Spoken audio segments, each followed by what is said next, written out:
ቃልሽን አላጥፍምማ የካሊድ የእንባና የጽናት ታሪክ ሰኔ 13 2018 ዓ.ም ግዴላችሁም ይህ መረጃ እስከ መጨረሻው ይደመጥ። ልብ ሰባሪ ግን ደግሞ የጽናት ተምሳሌ ስለሆነ ታዳጊ የህይወት ታሪክ ላካፍላችሁ ነው። ይህ ታዳጊ ካሊድ ይባላል። ገና 14 ዓመት አፍላ ወጣት ነው። እሱ ከሁለት ታናሽ ወንድሞቹ ጋር በሸከር ከተማ አስተዳደር በየካ ጣፎ ክፍለ ከተማ ከእናቱ ጋር ይኖር ነበር። አባቱ ከነርሱ ርቆ በጅጅጋ ከተማ ሌላ ህይወት ቢመሰረትም ካሊድ ግን በየቀኑ የእናቱ የብርታት ምሰሶ ነበር። ቃለ መሐላና የሞት መርዶ። የስምንተኛ ክፍል የሚኒስትሪ ፈተና ሊወስድ ጥቂት ቀናት ሲቀሩት እናቱ በጽኑ ይታመማሉ።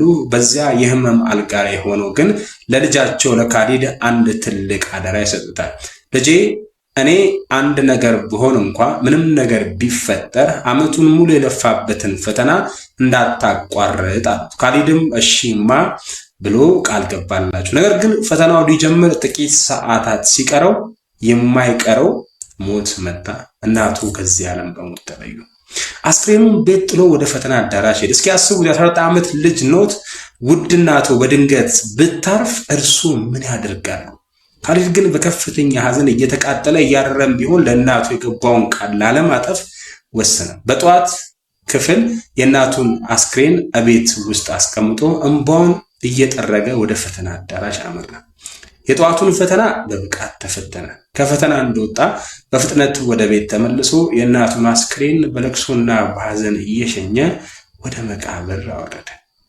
በከሰዓት ክፍለ ጊዜ እናቱን ቀብሮ እንደተመለሰ ያንን ከባድ ሐዘን ተቋቁሞ የከሰዓቱን ፈተና ለመፈተን እንደገና ወደ ፈተና ክፍል ተመለሰ። ካሊድ የፈተና ወረቀቱን ሲጨርስ በውስጡ ለእናቱ የነገራት አንድ ትልቅ ልብ የሚሰብርና የሚያስለቅስ ቃልሽን አላጠፍኩም እማ የሚል ነበር።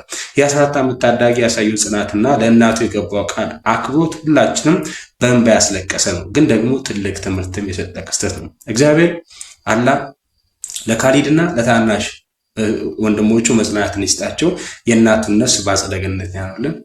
አመሰግናለሁ። ይሄ ቪዲዮ ሼር ይደረግ። ይሄ ልጅ እንዲታገዘ እንዲረዳ አካውንቶች ስለተከፈቱ እባካችሁ ኮሜንት ሴክሽን ላይ አስቀምጡ። አካውንቱን ቼክ አድርጉ። የሱ መሆን አለመሆኑን ቼክ አድርጋችሁ የበኩላችሁን አድርጉ ማለት እወዳለሁ። ይሄ ልጅ በጣም አንጀቴን የበላኝ የምሬ። ምን ብላችሁ ተገልጹታላችሁ? እንደዚህ አይነት ሰበር መረጃን እንሆኝ። ከሚሰራበት ድርጅት ከ1 ሚሊዮን ብር በላይ ግምት ያለውን የማሽን መለዋወጫ የሰረቀው ግለሰብ ከነ አባሪዎቹ በቁጥጥር ስር ዋለ። የዜና ቀን ሰኔ 13 2018 ዓ.ም የወንጀሉ ድርጊት የተፈጸመው በአቃቂ ቃሊቲ ክፍለ ከተማ ወረዳ 5 ልዩ ቦታው በርታ ተብሎ ከሚጠራው አካባቢ ነው።